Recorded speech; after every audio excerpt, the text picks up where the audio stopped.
Bonjour à toutes et à tous. Hi everyone, how are you doing? Comment vous allez? Donc aujourd'hui, on est dans notre première session bilingue, donc en anglais et en français. Du coup, on aura du coup des invités qui vont vous parler français et anglais.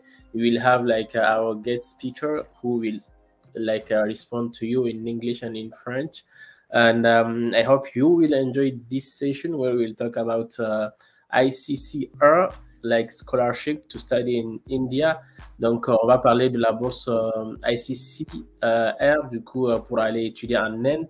On avait déjà fait une vidéo avec, du coup, Mohamed qui va revenir aujourd'hui vous parler en français. Mais aujourd'hui, on a aussi, du coup, Lucie qui nous vient du Kenya. Lucie, who is from Kenya. We have Mwanika, who is from Uganda. We have Murtala from Nigeria. So, aujourd'hui, on va vous parler de cette bourse pour aller étudier, du coup, en Inde. Et sans plus tarder, comme vous savez, comme d'habitude, si vous êtes nouveau sur la chaîne, c'est le moment de vous abonner. Mais surtout, beaucoup de likes et surtout, poser des questions et interagissez avec nos invités. Donc, on va sans plus tarder, on va y aller, du coup, go!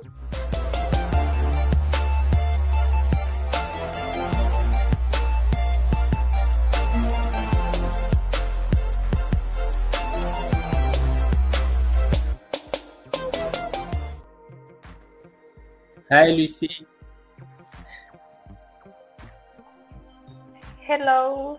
How are you doing? I'm doing all right, thank you. Cool. Thank you for coming today and talk to our audience and to tell us about your experience with this ICCR Scholarship. Thank you for having me. And can you just introduce yourself to our audience? Yeah, thank you again for the opportunity. I'm Lucy Washiri, Kenyan, a happy ICCR scholar, currently in India, pursuing my bachelor's in computer applications, currently in my final year, in so far so good. Thank you. Cool. Good. Let's invite Monica.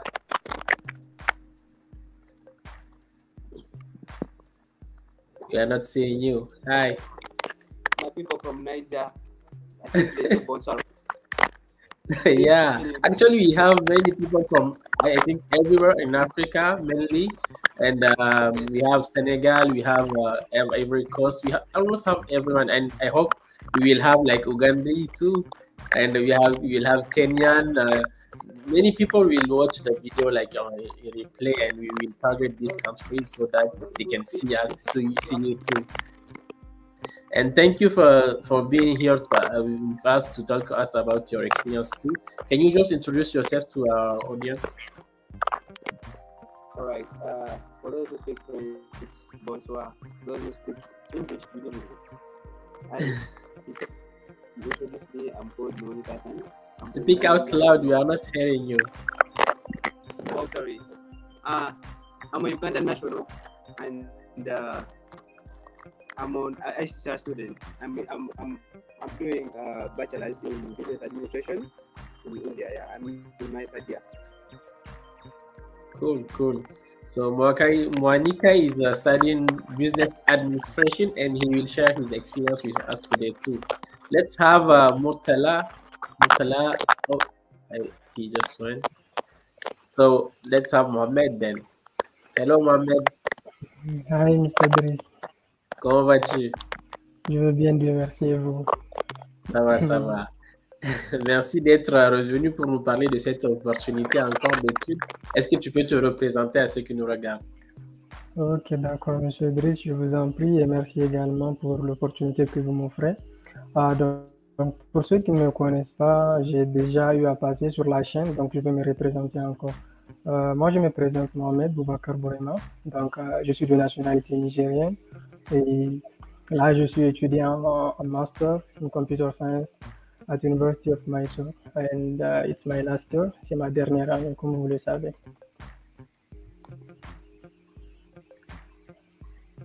D'accord, super. Merci en tout cas, merci de revenir. Du coup, est-ce que tu peux définir ce que c'est que la bourse à ICCR? Comme je l'ai dit précédemment dans notre vidéo, la bourse ICCR, c'est actuellement une bourse qui est là, qui met en relation les différents pays de l'Afrique et à travers le monde et l'Inde. Donc c'est en quelque sorte un conseil, une organisation qui est là pour mettre les relations culturelles en pratique entre l'Inde et tous les autres pays du monde. Okay, cool. And thank you. Mohamed just defined ICCR Scholarship in French. So Lucy, we have also Monica who is here. Can you just tell us about this scholarship? Like, what was it for you and what it is actually?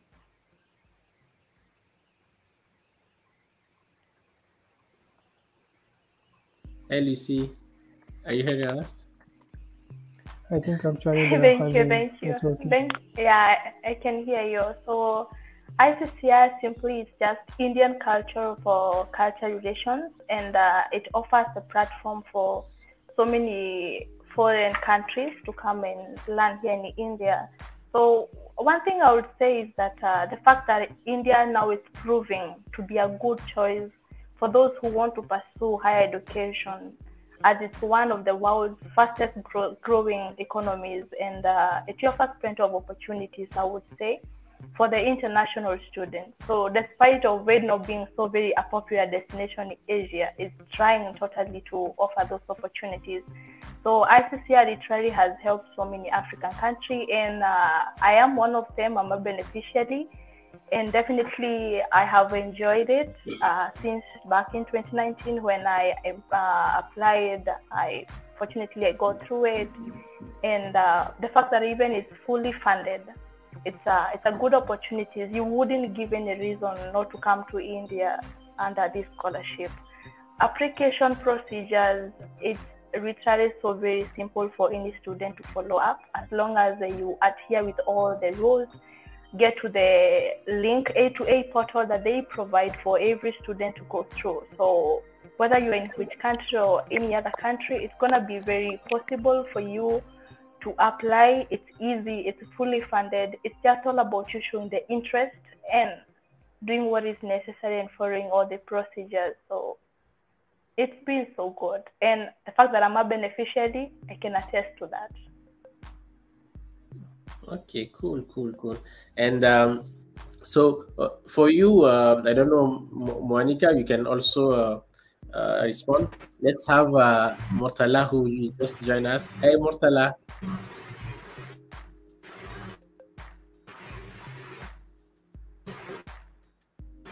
Can you hear us? Yes. How are you doing?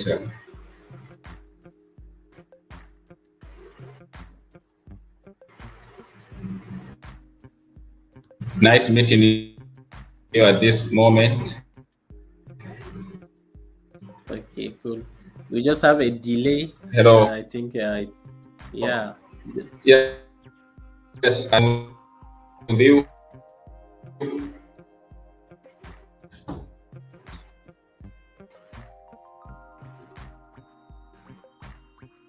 There is a delay, I think, between us.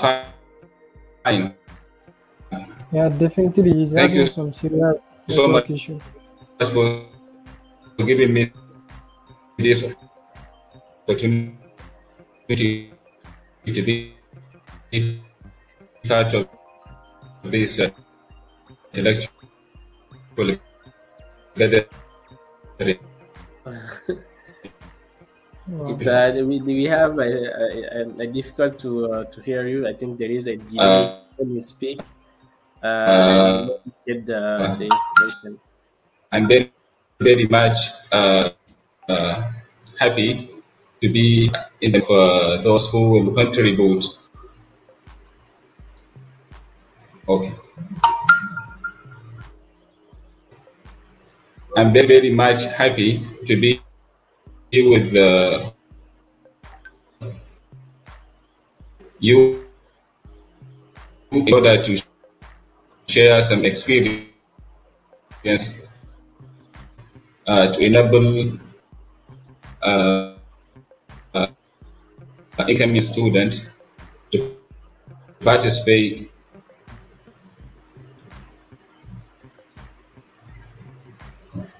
Okay. Thank you, thank you. So you guys who are watching us, don't hesitate to ask questions. Donc vous qui nous regardez, n'hésitez pas comme d'habitude à poser des questions et on y répondra bien sûr avec détail. So my first question for you is like, who is like eligible to this scholarship? Like, is it like the criteria are the same in all the countries?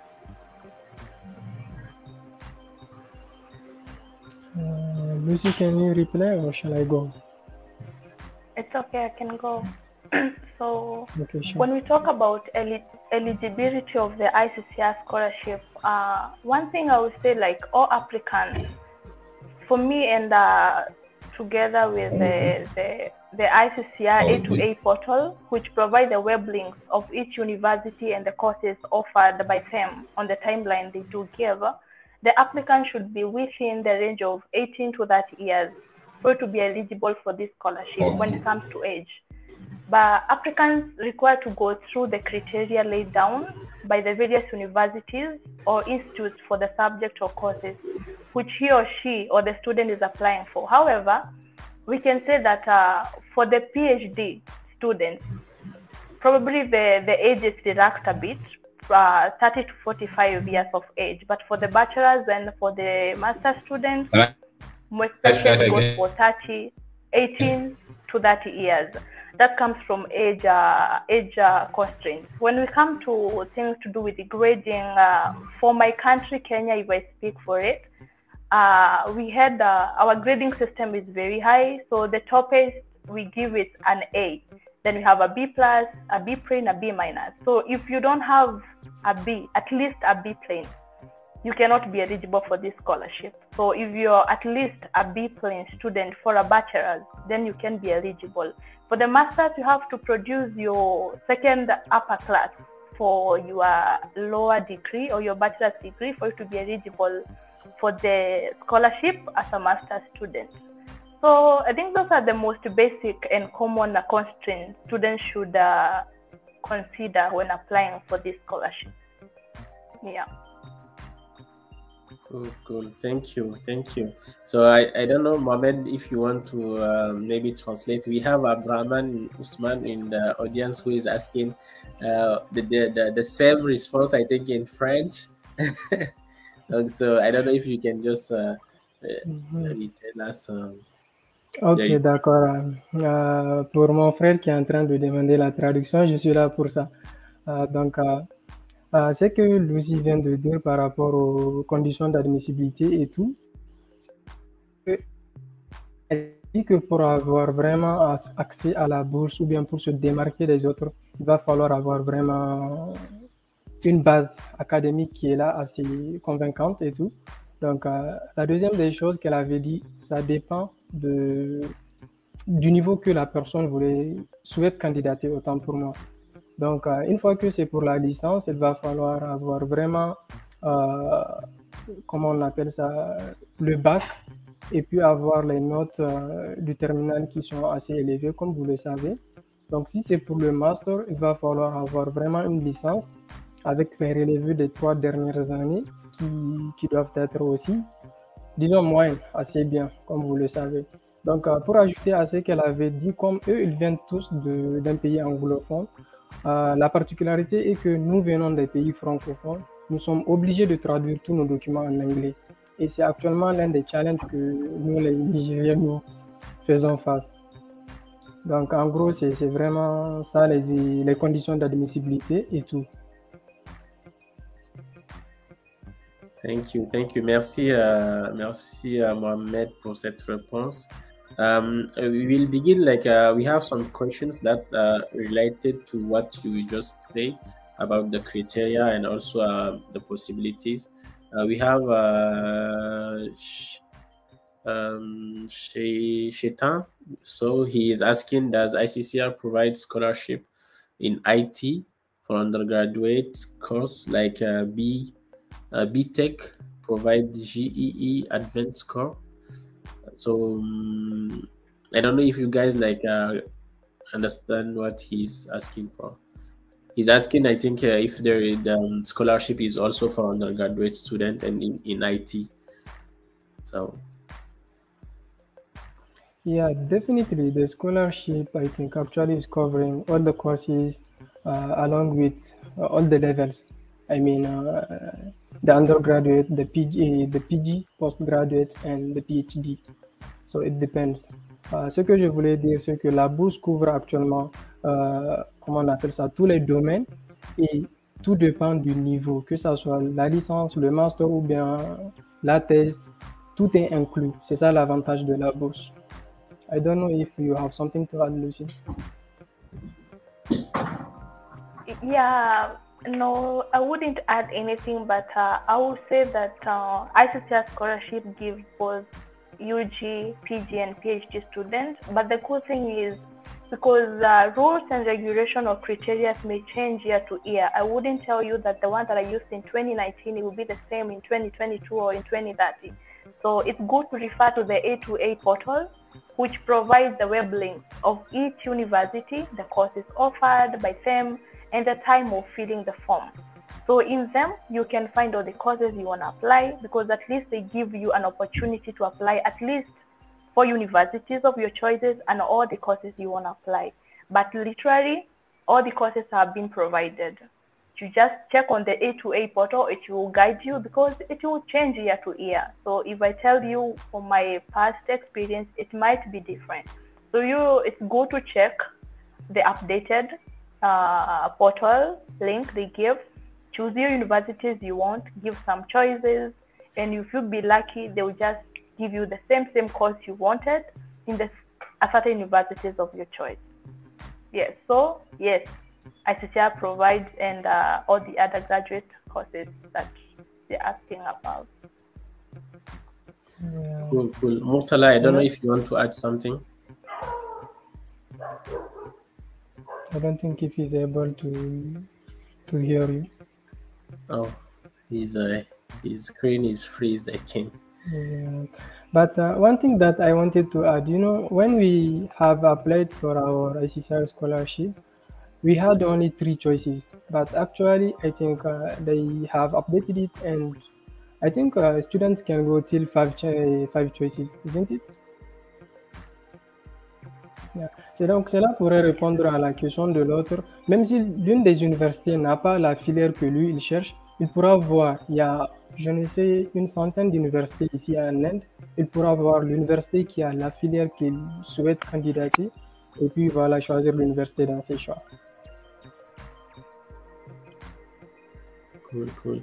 Murtala, don't hesitate if you have any chance to just intervene and give your thought too. So my second question, another question. We can go through the question we already have, but I want to ask you, like, for you in a personal, can you give us like the reason why you applied to this scholarship? Why I'm asking this question, because actually usually people just want to have a scholarship and go to study abroad, but the thing is to help them understand, when you are in the process of applying to something, you need to have a reason so that you can be like you can, I think, pass through all the steps, like maybe an interview or something like that. So can you just share with us like the reason you applied for this scholarship? I will ask the question in French. Pouvez-vous juste nous dire les raisons pour lesquelles vous avez postulé à cette bourse, en fait? L'idée, c'est de comprendre, en fait, la démarche, parce que beaucoup postulent à des bourses juste pour avoir une bourse, quitter le pays, mais il faut, en fait, avoir un projet d'études derrière. So, just, I don't know who want to begin, like, sharing his reason with us. Lucy, go ahead. Oh, women first. Thank you. So, I would say that the decision to study abroad can be so very pivotal moment in both of your personal or professional life. So, if you want to talk about personally, I applied this scholarship on some different bases. And I was actually a very continuing student back in my country. I was in my third year pursuing a very different course. But the fact that now I got a choice to do what I really wanted to do in my life, which is to do with things with computer science, I felt like this is the point. And when opportunity knocks to your door, I don't let it go. It might not never come back again. So the way I received, or the way I came to know about ICCR is through some of my friends who are already here, and I realized it can also be done for even other graduate students. So I was a continuous student, as I said. So not that I was so very desperate or on the fence to come to India or to come to abroad to study. But in this case, everybody has their own struggles. So if I was struggling with my school fees, with my upkeep, it's not easy. Not all of us are so very fortunate to live a very amazing life back there in Africa. And now here comes an opportunity on your platter that you can have a scholarship. It's really fully funded. And you can literally thrive to pursue your dream. There's nothing fulfilling, like personally, like a woman realizing they're going to fulfill their dream. So I had to chase it.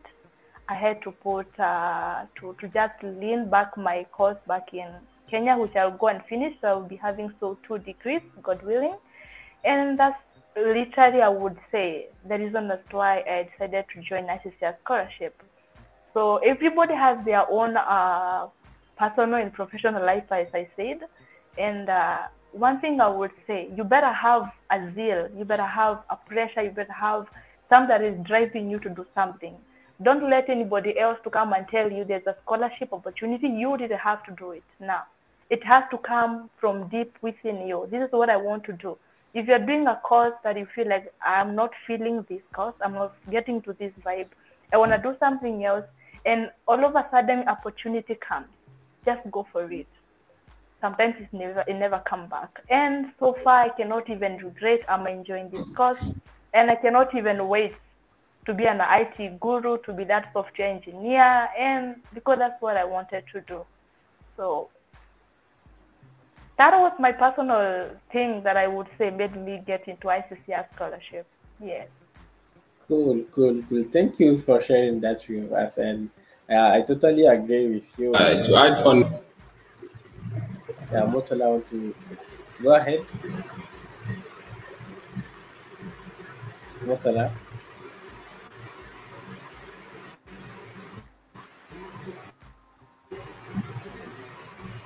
We still have the delay. I don't know if Murtala can join you, you, Mohammed, where you are, because I think we are in the same building or something. okay. Maybe it can be good. Yeah, I think we Yes. can join together because we are still in the same place. Yeah. So it can We be are in the easy same to join. hostel. Yeah. This is one of the advantage of actually ICCR. So most of the international students are staying in one hostel. So can you give us your thought in French? Tu peux nous parler toi de ton expérience, de la raison pour laquelle tu as postulé aussi. Ok, d'accord. Moi, comme je l'ai dit précédemment dans notre vidéo, mes raisons sont entre autres vraiment la passion qui était là. Donc, comme vous le savez, quand on est passionné, on est à moitié aveuglé. Donc, après avoir obtenu vraiment ma licence, qui m'avait permis d'avoir un diplôme d'ingénieur en informatique spécialisé en analyste programmeur. Donc là, j'ai vraiment commencé à avoir les raisons pour lesquelles, les raisons qui pourront m'aider à intégrer ou bien à atteindre mes objectifs et tout. Donc c'est là que j'ai vraiment eu à faire des recherches sur différentes bourses qui sont là, spécialement dans les pays anglophones et tout. C'est là que j'ai découvert la bourse. Et connaissant la bourse aussi, donc là, je m'étais lancé à voir les domaines qui sont là et tout. Mais malheureusement, je n'ai pas vu, comment on appelle ça, le domaine qui me convenait. Donc, comme j'ai fait l'informatique, j'ai étudié l'informatique en licence et tout. Il y avait la formation de computer science qui était comme une continuité, mais quand même en anglais. Donc, je m'étais dit, là, il y a des opportunités qui pourront peut-être s'ouvrir en suivant une formation en anglais, compte tenu de la filière auquel je voulais. Donc là, j'ai vraiment... J'étais rentré dans le fond de la bourse pour apprendre à connaître à travers la bourse et tout. C'est là que vraiment j'ai candidaté avec l'aide d'un ami et tout. Et finalement, par la grâce de Dieu, alhamdulillah, donc ça a pu aboutir à quelque chose. Et là, actuellement, je suis à ma dernière année. Je m'excuse ici, il fait vraiment chaud. Vous êtes apparemment dans les moins, ou bien dans les 10 à 5, je pense. Ici. Voilà.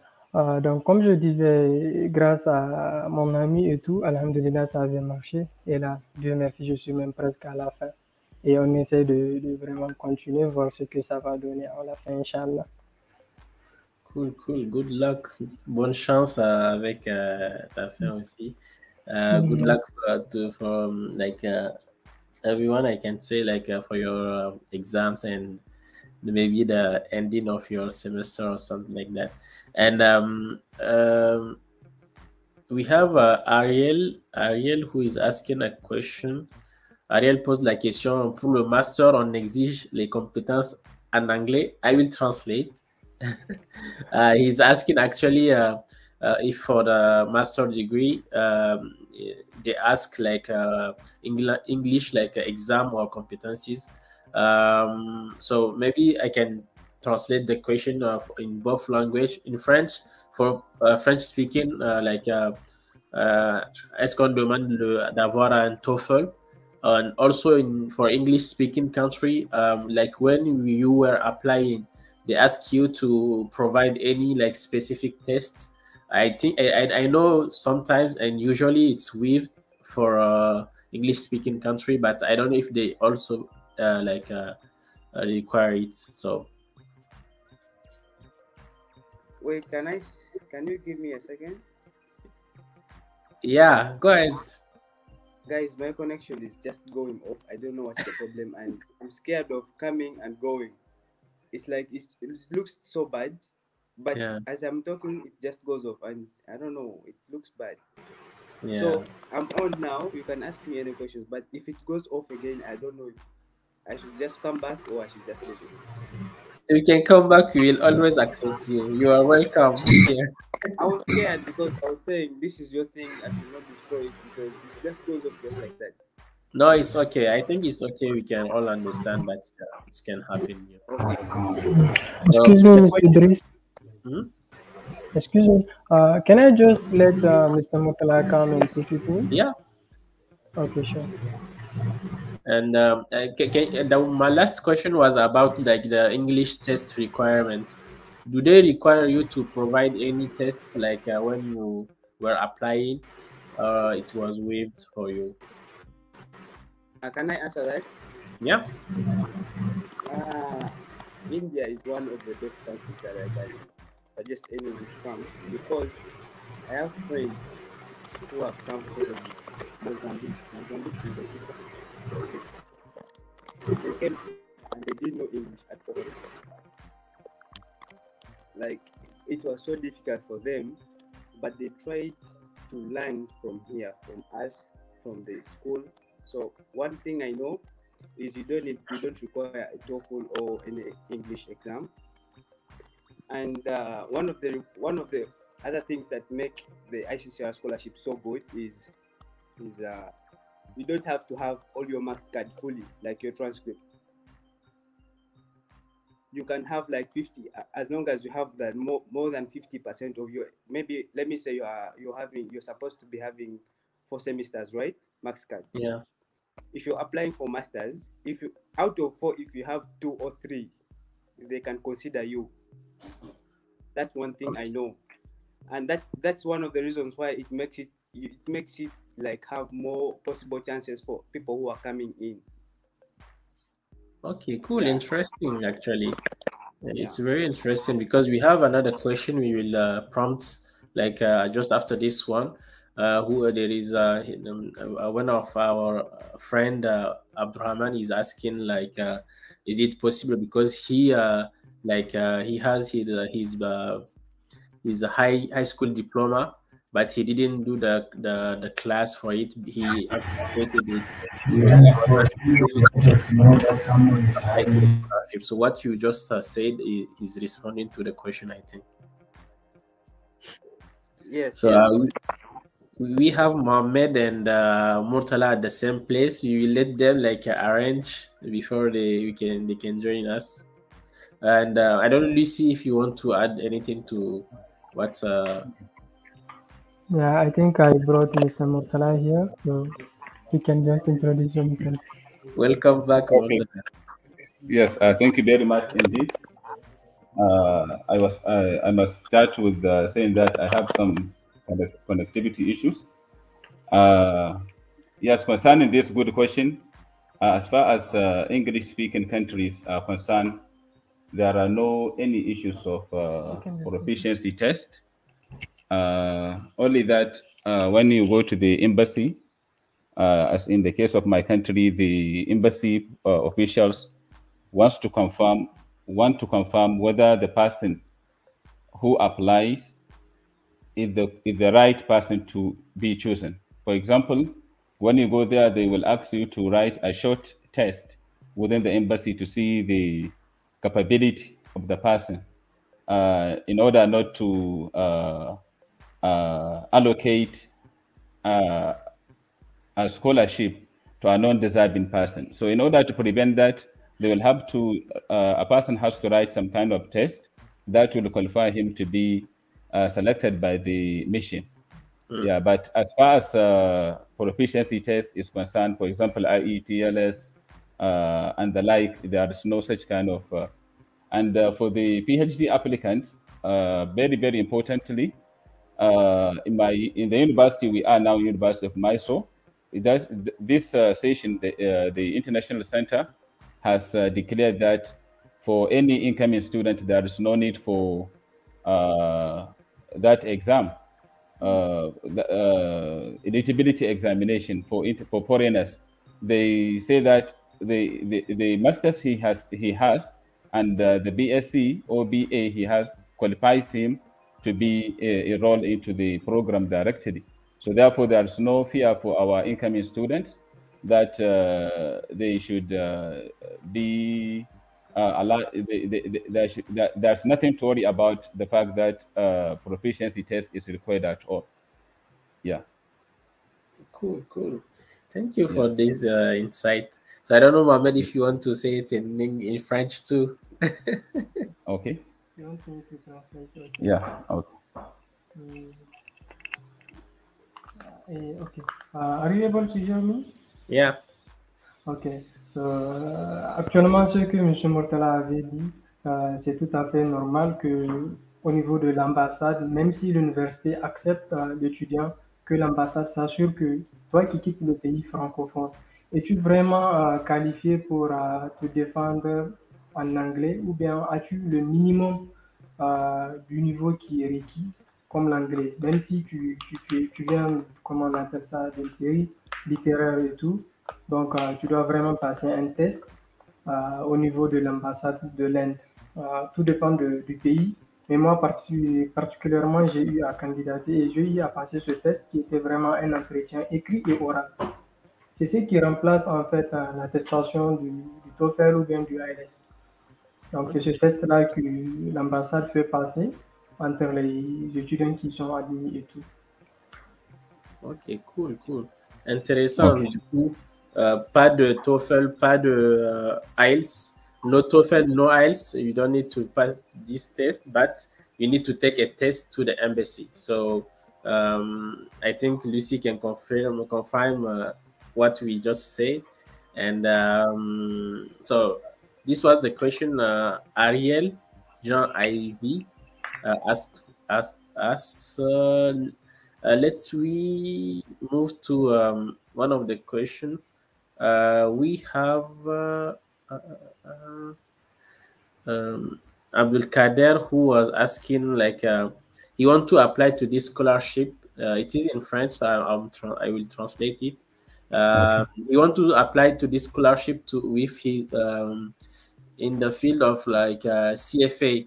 He want to become a CFA certificate. he is an accountant now, and he wants to apply to do a CFA. I don't know what is the Indian curriculum look like in terms of CFA, or I don't know if it is really adapted, because he's talking about an expert accountant in France, and I think it is the equivalent is a CFA in English.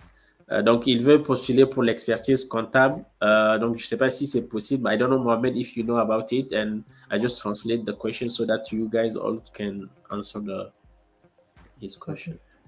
Actuellement, depuis que je suis là, je n'ai pas vu quelqu'un qui a vraiment candidaté pour ce master. Mais comme je l'ai dit, tout dépend vraiment de l'université. Je pense que l'étudiant qui vraiment souhaite candidater à une formation qui est la particulière des pays, je pense que les universités sont là avec leur site web et tout. Tous les détails sont là. Toutes les formations sont disponibles et tout. Donc, c'est ça qui fait un peu la différence entre vraiment les recherches approfondies et tout. Il ne faut pas que les étudiants s'attendent à ce que tout soit donné par nous qui sommes là. Même nous avons passé par là à travers la recherche de nos formations que nous voulons particulièrement faire. Mais malheureusement, donc, il a fallu parcourir un nombre d'universités et puis voilà, voir les formations qui vraiment matchent avec ce que la personne veut faire exactement. Je pense qu'il y a des universités, il pourra vraiment voir si la formation est disponible. Au cas contraire, il pourra avoir une formation qui pourra être en relation avec ce qu'il a fait pendant sa licence. Okay, cool. Thank you. So now let's talk about the scholarship itself. Very good. What the scholarship cover? What is how actually? No, before we will talk about the what the scholarship really cover. What are the steps? When you applied, I think now we are in the application period, and what were the steps for you, and what should our audience expect when they are applying to the scholarship? Okay. Let me begin with the fact that ICCR provides about 3,940 scholarships every year. These scholarships are under 26 different schemes given to about 140 countries as beneficiaries globally. Out of these scholarships, or out of these schemes, 6 of them are funded directly by ICCR from its own grant. The other schemes are financed on behalf of the Ministry of External Affairs and the Ministry of Ayush. So this implies from the beginning that our people, that is African nationals, have greater chances of getting this scholarship. Secondly, who can apply for this ICCR scholarship? For Bsc, BA, or any other degree-related programs, if a person has completed his secondary school and his results are intact, he can directly apply for this scholarship. The age bracket for Bsc is 18 to 30 years. The age bracket for Bsc and Masters is between 18 to 30 years. While for PhD candidates, it is around 35 to 45 years. If a person exceeds 45 years old, there is less chance for him to be given this scholarship. Documents required for this scholarship include latest passport photograph, copies of mark sheets of the candidate, copies of all academic qualifications, physical fitness certificates, character certificate issued by the university or school he finished. For example, at this time, the ICCR scholarship has opened since 25th January 2022, but due to some problems, the website is now inactive. So the scholarship will be open up to April. So therefore, our people have at least 4 months to apply for this golden opportunity. Then how to apply?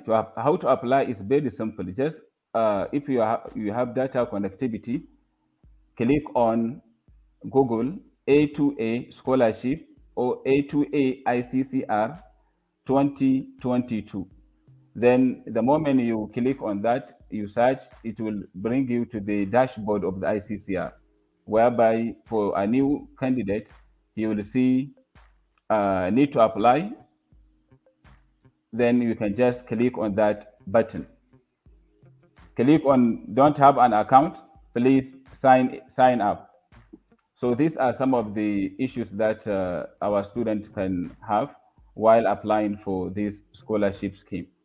Yeah. Yes. Cool. Thank you for this detailed presentation, and I think it will help a lot because you already have some of the questions you responded to them, and we have Ariel who was asking when the scholarship is available. Actually, the scholarship is already available.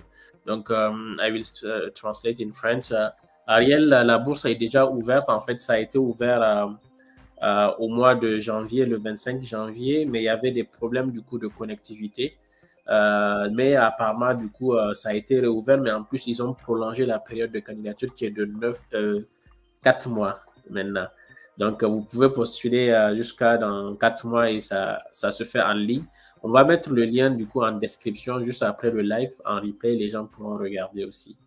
Mais sinon, vous pouvez taper AAA, ICCR pour trouver le site aussi sur Google. So I try to translate in French. We have another question. Don't hesitate, Lucy, if you want to say something, and you can just like open your mic and add something. So we have Ataher who is asking, my question to Mohammed is, what is the required GPA in Niger ranking system required for the master program? Okay. La question elle est avant ou bien à quelqu'un d'autre? I think you guys all can respond depending on your field of studies, and also I think it is important also for PhD. I think there is more like question for PhDs. People don't really know that they can apply. So exactly. Mohammed, you can begin. Okay, the question was just what is the required GPA in Niger ranking? Okay, actually, me, I have applied with, a GPA of, 15 out of 20. It was my bachelor's degree. Just like 75%. Yeah, just like 75%. Yes. So for that purpose, I think we need minimum 70. Okay. Là, c'est la question pour se démarquer des autres, comme vous avez l'habitude de la poser. Yes, and so in order to add to what Mr. Muhammad had just said, is that because there is some kind of awareness, because where we came from, people thought that there is no such kind of scholarship. So there is a possibility that this year the ICCR applicant will be en masse compared to the previous years. So my advice to the incoming or to the new applicant is that they should ensure that their CGPA is higher than this 70%, because it is highly competitive nowadays. So for example, if it is it depends on the scale of the university, maybe 4-point scale or 5-point scale. For 5-point scale, I think the CGPA of 4 point to above should be the bottom line for our applicants, because the competition is very, very high this time around. So our students should prepare themselves well, especially if they are now in their final level, thinking that their result can be out in either this February or March. They should make sure that their CGPA is strong enough to give them the advantage to scale through this scholarship. Yeah. Thank you. Okay. Thank you. So Lucy, I don't know if you want to add something. I think they have said it all, and generally the criteria is, I would say, all the same. The fact that the criteria or the rules comes from the ICCR scheme itself. So it's coming from India to the foreign country that want to apply. So basically, all the criteria, the rules are the same. But when it comes to grading system, it now breaks down to depend to you, the country you are in. So if it's Kenya per se for us, I think for a grading system, I would give it 75%. You really have to have a minimum of 25%. That is for the bachelor student. That's for high school, coming for bachelor, 75%. That's a B plane for us. So even you are a B minus student, you can't be eligible for that. And for the master student, they have to have a class of second upper. For us, just have first class, second upper, and second lower. Again, that is also a 75% out of 100. So literally, you have to have a second upper class to be eligible to apply for masters. For the PhD, I wouldn't talk much about it, but definitely I will also give it 75% according to a Kenyan education ranking. And of course, you talked about IELTS and English language that is not required. And for us, we are very fortunate. We are English-speaking country, so that one is never a problem for us. We don't even have to do any exams. Kenyans, we don't do any exams. The only thing we do is just an interview in the embassy. A one-on-one interviews with a panel of interviewers. Some of them are already from India and the Kenyans. So the only tricky part that we do ask, you really have to be, if you want to come to India, you really need to know more about Indian things, culture, government, everything, because they're going to ask you there. So if you don't know anything about them, you're really not serious that you really want to go there. So that's for very basic knowledge that you really need to know, because the most hiccup that people would think they need to have about language, about passing, ranking, it's literally no much problem for us as Kenyans. So you just need to have knowledge, basic knowledge about where you want to go, do some research before you commit yourself to going to that country. Yeah. Cool. Thank you. And for PhD applicants again, depending upon the discipline they want to apply for, they should ensure that the proposal they have, that is the synopsis, captures emerging trends. Don't look at traditional, for example, the world is moving forward, and most of the Africa researches, you see that they are more of like traditional issues. So for you to gain advantage in getting this scholarship, especially for PhD applicants, they should also think the way the global trend in their respective discipline is moving. Yeah, the world is now in science and technology, especially when you talk about, for example, computing. We have machine learning, artificial intelligence, and the like. So our people should also correlate their research to this new trend: computer science, machine learning, artificial intelligence, and data science, algorithm, and the like. This will help them in order to have maximum acceptability with respect to the universities they want to apply for. Yes. Secondly, getting supervisors is also another issue that our PhD students should take into consideration. Sometimes the supervisors just want to see how patient and how interested an applicant is. A patient and interested applicant gain more acceptability than those without. So I will advise our people to please, whenever they send email to supervisors and they don't get response, they shouldn't get angry at once. They should continue sending emails to the respective supervisors or guides until when they see, and they respond just once, simple sentence. You'll just see maybe 3 words. and that's the end of it. Yes. So our people should be advised about that. They shouldn't get discouraged if they don't receive emails from their respective guides. This is another, yes. Cool. I think it's just I have another question related to the PhD and the process. What is the process? Because you just said they need to contact a supervisor before applying, or it is when you are accepted you contact the supervisor. What is the steps?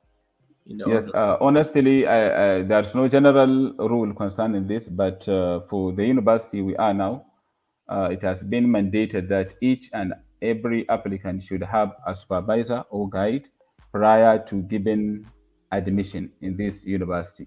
Okay. So it is like getting a supervisor is very, very tedious issue. Sometimes a person can spend 3 months sending different emails to the same supervisors in a particular department without getting response. Sometimes, because honestly, it is when we came here that we realize some of them are engaged in various activities of the university. Some are the directors, and at the same time they are head of department. Some are given some kind of responsibilities aside from the academia. So this give them an edge not to be frequently looking at their individual emails. So first and foremost, our students should understand that they should contact supervisors. The moment they get supervisors, there is 90% assurance that they will get admission. Yes. Okay.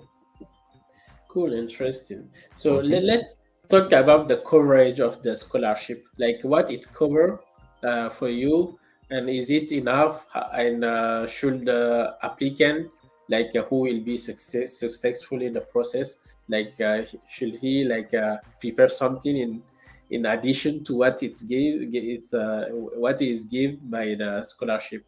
So okay, I think okay, Lucy. I think as I said, the statement is more than enough if we can manage with it, because there are many activities, but the fees that they give per month, I think is quite it's quite enough, if I can say that, because it depends on the level and it depends on how you manage things, as I said. Because for a bachelor students, they get 18, isn't it, Lucy? Yes, 18,000 rupees. For a master's student, they get around 20,000 rupees. For a PhD student, I don't know, maybe Mr. Mortana will 22,000. Yes.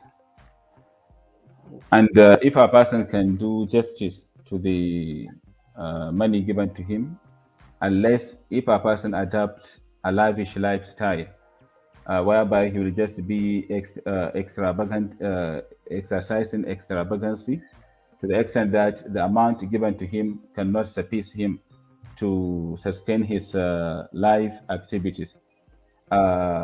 Honestly speaking, I when I arrived at India, I observed one thing. Every commodity in India seems to be very cheap. If you look at their money, their currency, everything you purchase, you just hear 10 rupees, 15 rupees. So if a person is economically manageable, can, of course, that amount given to him, they have very good mathematicians and engineers. I think they have used some kind of formula that allow them to to know the exact amount BSc or master's or PhD student can spend in a month, honestly. Lucy was laughing. Maybe she has something to add about it.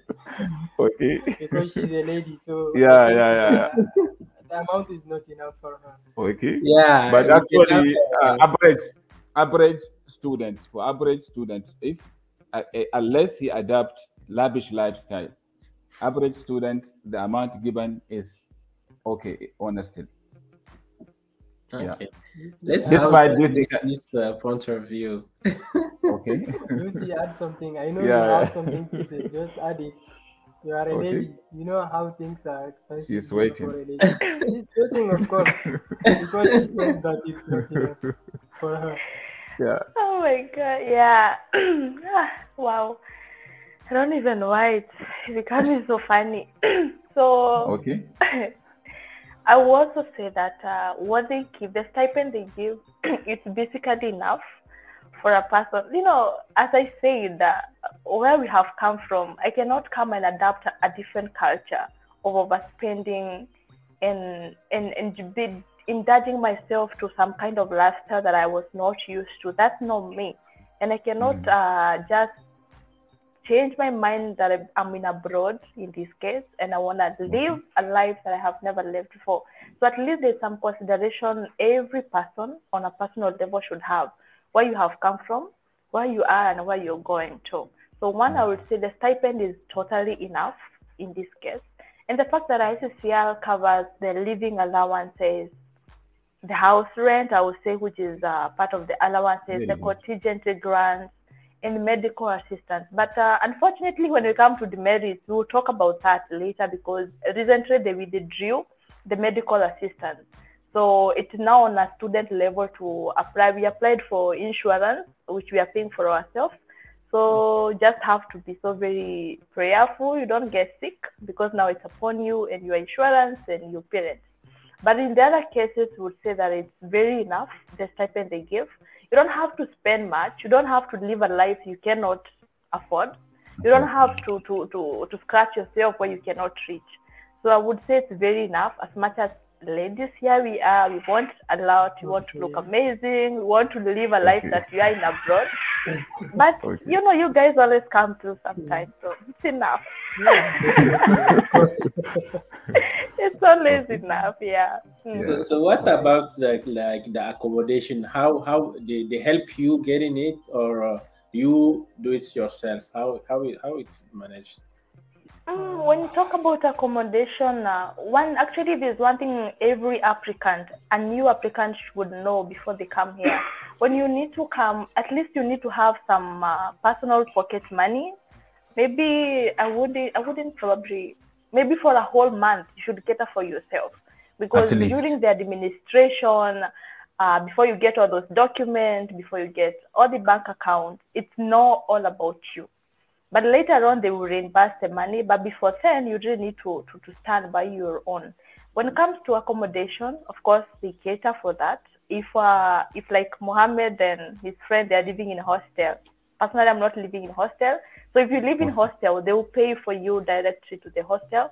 But if you live like a private, like I do, they will give you the house allowance. So on top of the 18,000 or the 20,000, they will add you like 5,500 rupees for the house allowance, which actually is very enough because life here in India is very affordable. Groceries are very affordable. Electricity, water, basically everything is enough. So they cater a lot. Activities, exactly. Okay, cool. I don't know, you guys, do you want to add something on that or?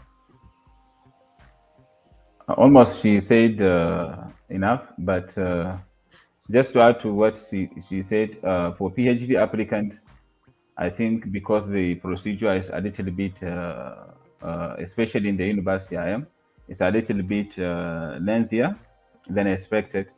They should come with some money that can sustain them for at least 40 days or even more than.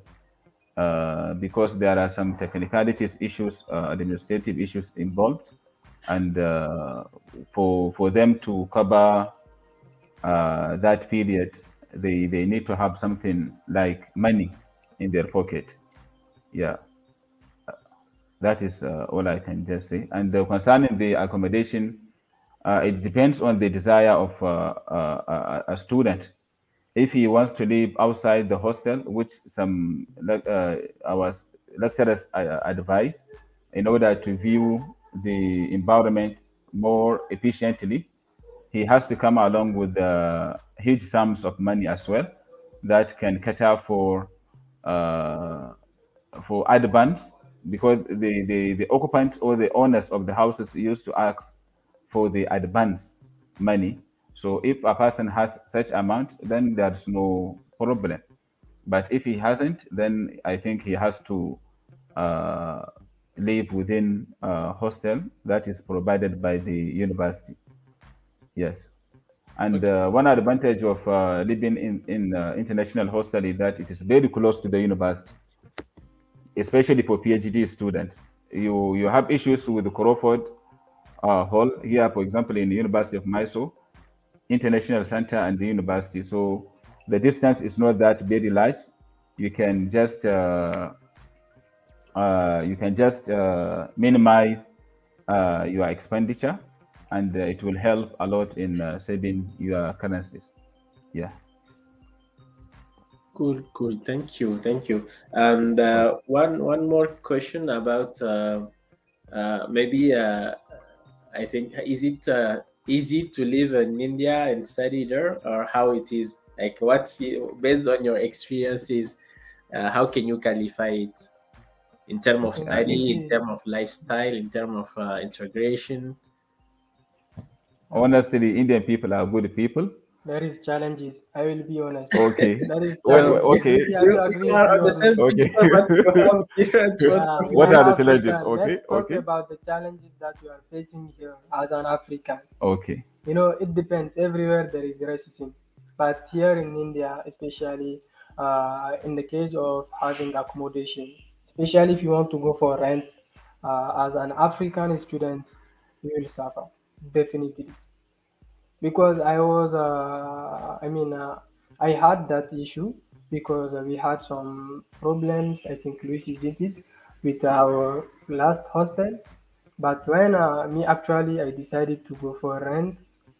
The guy, when I called him the owner, he was agree about to give me his place. But when he saw me, he told me, "Oh, you are an African from Africa." I told him yes. He said, "Okay, I will just call you back."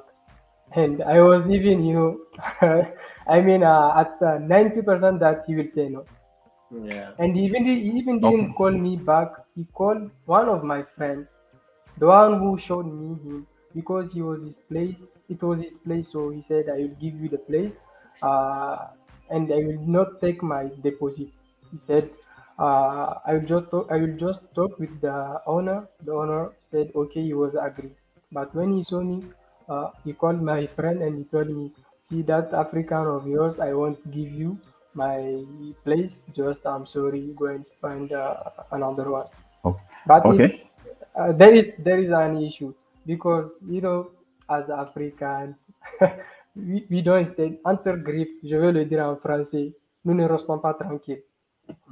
Nous voulons vraiment profiter de la vie comme elle est. Parce que là-bas, nous sommes habitués à vraiment profiter sans avoir des restrictions et tout. Et en particulier, ceux qui vraiment aiment le show, c'est compliqué. Tant que tu aimes le show et que tu décides de rester au dehors pour une location, tu vas avoir des sérieux problèmes. Ça, je ne vais rien le cacher pour tout celui qui compte venir avec une intention de vraiment faire le show, il aura des sérieux problèmes. Sincèrement parlé.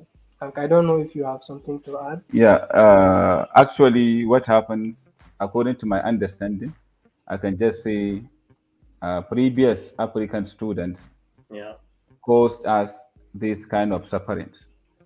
If, for example, previous African students have treated these people positively, so we wouldn't have the consequences of what they have reaped in this country. So my advice to the incoming students, especially BSc or BA, Masters and PhD, is that they should be good ambassadors of Africa. Because what we do today in 2022, even if it doesn't affect us as we are now currently in the country, it might have a boomeranging effect on the future generations to come. We don't know how long this scheme will continue, because it has already started since 1950s.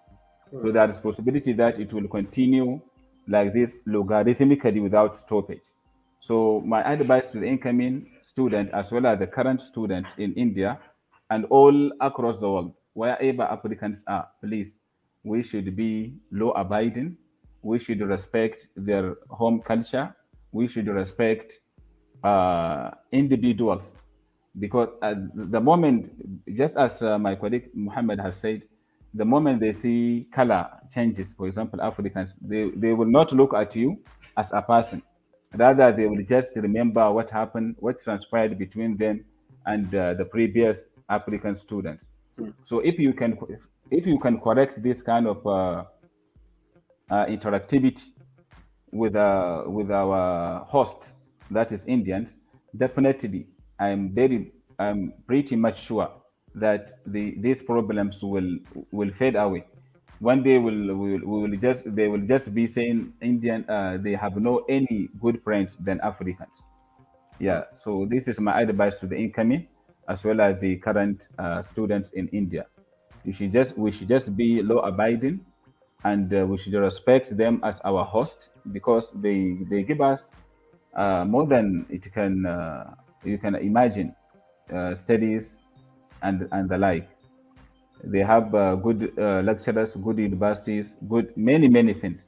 So therefore, we shouldn't pay them in bad. We should pay them in kind. Yeah, so that we create an enabling environment for ourselves as well as the incoming generations. Yes. Thank you. Okay. And Lucy, from a woman point of view, yeah.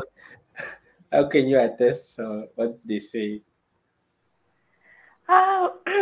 Women, let me talk about the gender here. It's kind of like gender sensitivity. So, one thing I would say generally, just adding on what they have been saying, that it all depends. I think it depends on the actual place where you plan to study or where you've been placed. So, for example, if you're in a big city, you'll find things a little bit relatively cheaper and easier even to maneuver around. Because I had a brother of mine who was in same India, a different state, and they have these issues of racism, these issues of all those kind of things that I have been talking about. But we come to maybe the female gender, we don't face a lot of racism per se. The only thing they want to interact with you, they want to welcome you, they want you to stay with them. And actually, personally, like where I am staying right now, like my landlord, it's like I'm their daughter. They're gonna keep checking on me. How are you doing? It's like it's so friendly. Probably they fear African men, I may say. But for us ladies, we don't have much problem like that. But challenges are always there when it comes to college life or education perspective. I can tell that I'm facing a lack of practical knowledge. I would say that it's a lot of theory work, which I find even is not much different from my country, what I was doing. But at the same time, there is also language barriers. I think our year, if I talk about my experience, the year that we came here, 2019, we were a very big number, our batch. So I think to what the director of the National Center explained to us later on after raising a lot of issues, a lot of complaints that they had some restrictions, some constraints, because we were very many. They were forced to place us in public colleges. In the public colleges, you find these people, I don't know whether they're so very conservative, sorry to say about that, but they speak their local language literally, not even Hindi that you might know, their local language even in class. So you can find that they're teaching like Python language with their local language. And if you raise an issue about that, there's nothing they can do because the teacher doesn't even know. It's kind of from first PUC to their graduate to their master's, they learn with their local language. So they don't know anything. So you're in class for attendance, then you go out, start reading for yourself. So that is a very big challenge, but we got used to it. Eventually, right now, I feel like I understand the Kannada language, like even more than my local language, because you're forced to, not that you didn't want to. And at the end of the day, even if I learn Kannada here, if I go to Delhi, I can speak to nobody because we don't know the same language. So if it is a common language, like Swahili for our case, if you move from one county to another, you can communicate. But as for here, if I'm forced to learn Kannada, if I go to Delhi, I cannot speak the same thing. So one thing I would say, if you are very fortunate enough to go to a very big city. Civilization is there. At least they have learned. At least you're gonna find lecturers who knows English. So even if you complain, they can switch to your language. But as for here, as much as they're gonna feel our struggle, there's nothing they can do because they don't know English. So it's really a struggle when it comes to education part of it. But social life and everything else, personally or female gender, we haven't faced as much. But you can't lack that one person who will look at you and they wonder which kind of hair you have and they don't want to accommodate you, and they wonder how why don't you have long hair, why don't you have that and that, and definitely they don't want to accommodate you. So all those things we are facing them, but all of them are manageable. This is a student's life. You have to face many challenges. Yeah. Thank you for sharing that. Thank you. So we did more than 1 hour actually, so we'll try to shorten in what I think we had a lot of good content and insight for all the audience who will watch the replay. So which advice do you have for the person who are looking to ask, like how can you advise them toward their application? Okay, we can start. Lucy or Mr. Murtala, because he's doing PhD, so either ladies or either the hierarchy. We have Lucy.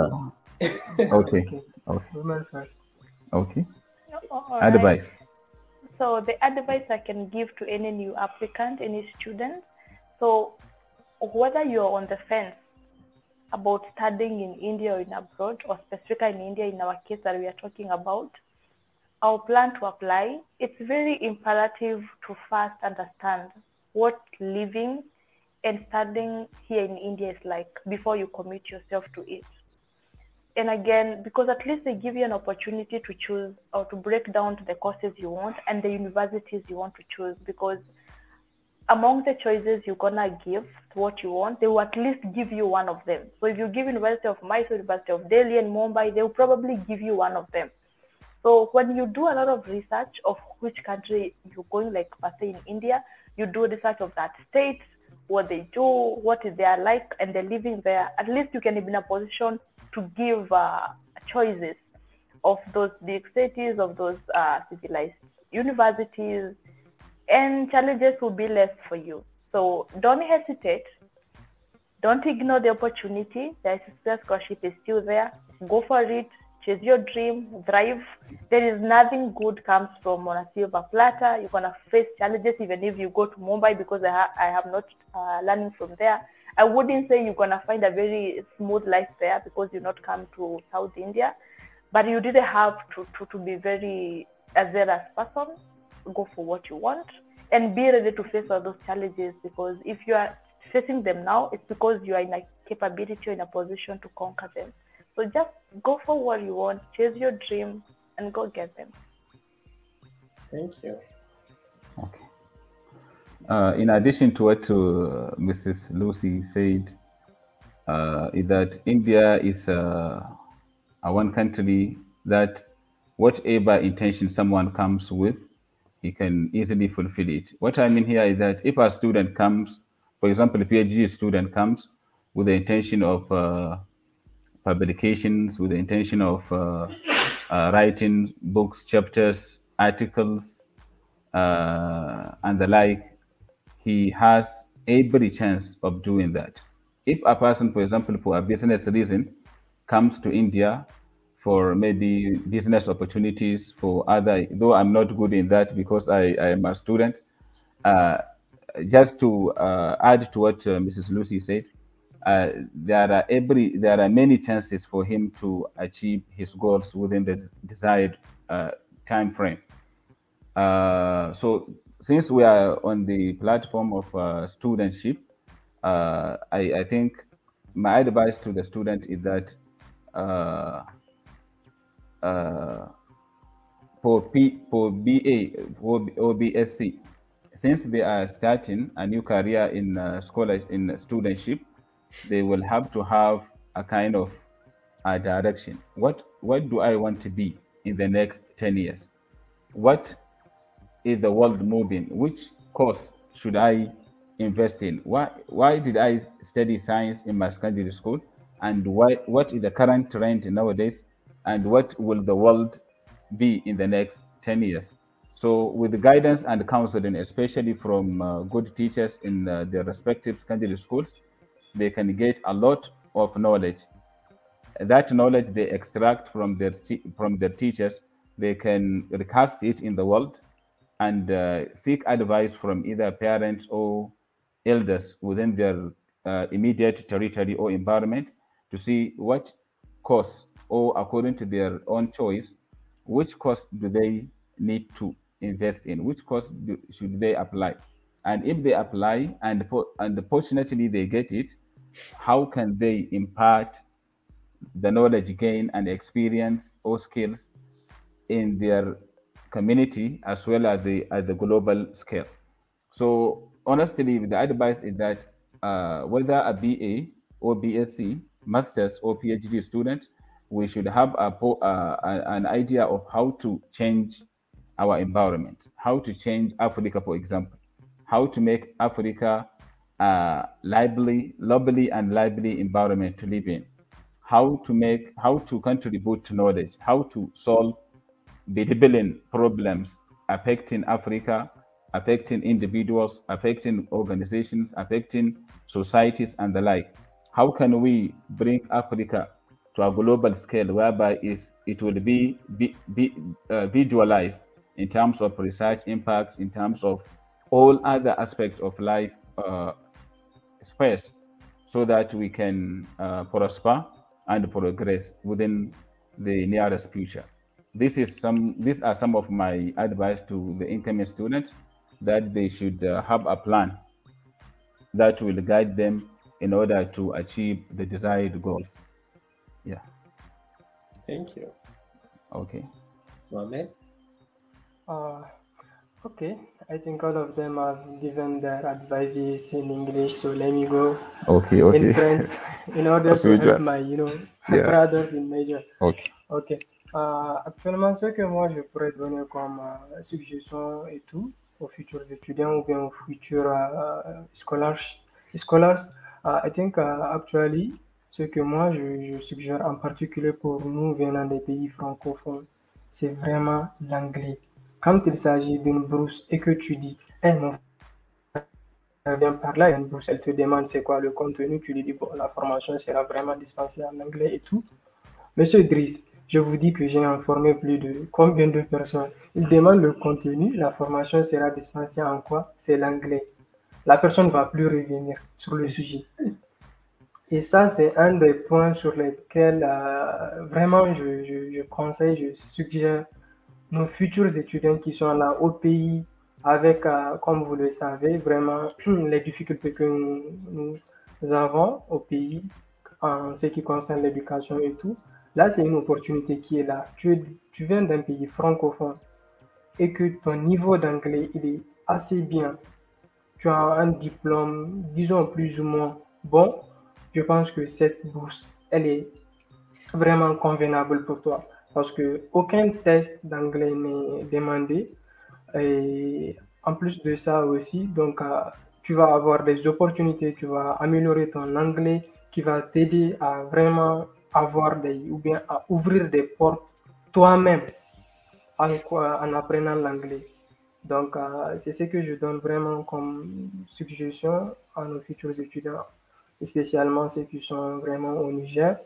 L'anglais n'est pas un challenge. Même moi, mon niveau d'anglais n'était pas aussi high level, but we are still trying to improve our English. So please, the advice that I have for you is to take this challenge of facing the language of English. Even if you are from a French country, just take it as a challenge. La deuxième chose que j'aimerais vraiment donner comme suggestion, c'est la traduction des documents. Tu dis à la personne, vas-y traduire tes documents pour faire une application. La personne te dit, est-ce que tu as même la certitude que si tu investis dans la traduction des documents, tu vas avoir la bourse? Donc ça, ce sont des mauvaises idées que nous faisons tu vas penser que l'anglais est là un challenge. Traduire tes documents, un deuxième challenge. Mais en fin de compte, l'étudiant ne va vraiment pas avoir la motivation qu'il faut, alors que la chance, elle est là. Tu as 50% si tu appliques pour avoir une admission. Donc vraiment, ce que je suggère pour nos futurs étudiants et tout, c'est de prendre ce challenge à deux mains et puis d'aller de l'avant. Ce que je vais ajouter à ce que M. Moutala avait dit par rapport à des visions, des ambitions et tout revient sur la lettre de motivation, le projet professionnel. Donc pour ceux qui sont vraiment dans le second niveau, c'est-à-dire pour ceux qui veulent candidater pour le master, il va falloir avoir un projet professionnel assez convaincant et puis motivant. Parce que ça ouvre des portes qui sont là. Pour ceux qui font la licence, qui vont appliquer pour la licence, autant pour moi, ça va, c'est compréhensible. Mais pour ceux qui veulent vraiment appliquer pour le master, maintenant, c'est quelque chose qui compte beaucoup plus. Le projet professionnel, qui est la motivation. Même si tes documents, des fois, ne sont pas assez bons, quand ta motivation, elle est vraiment assez convaincante, je pense que tu pourrais avoir 10%, au moins c'est là-bas. Les documents qui sont là, et venant d'un pays défavorable des fois, ils regardent cet aspect et puis octroient ces bourses de façon, je ne sais pas, aléatoire, sans pour autant réfléchir. Tout est dans les mains de Dieu. Donc, vraiment, si vraiment vous avez des passions, les étudiants qui sont là au Niger, qui nous regardent, je vous encourage à vraiment candidater. La bourse, elle est ouverte depuis le 25 janvier et Dieu merci, cette année, elle sera jusqu'au 25 avril, ce qui ne s'est jamais passé. Et vous avez jusqu'à 5 choix à faire. Nous, on a eu à faire que 3 choix. Donc, les opportunités ne cessent de s'agrandir. Alors, s'il vous plaît, saisissez-les. S'il vous plaît. C'est vraiment ce que j'ai à donner comme suggestion et tout. Super, super. Merci beaucoup. Merci à toutes. Donc, thank you all for having us today. Thank you for watching us, and thank you for our speakers for sharing their experiences and also their insight and advice. We are about to tell you good luck for your application if you're applying. Don't hesitate to like the content, to share the content to your friends. Donc, n'hésitez pas à liker, abonnez-vous aussi. Donc, merci beaucoup et on vous dit à très bientôt. Take care and thank you again to our guest speaker. So, see you. Yeah. Bye-bye. Yes. Bye. Bye.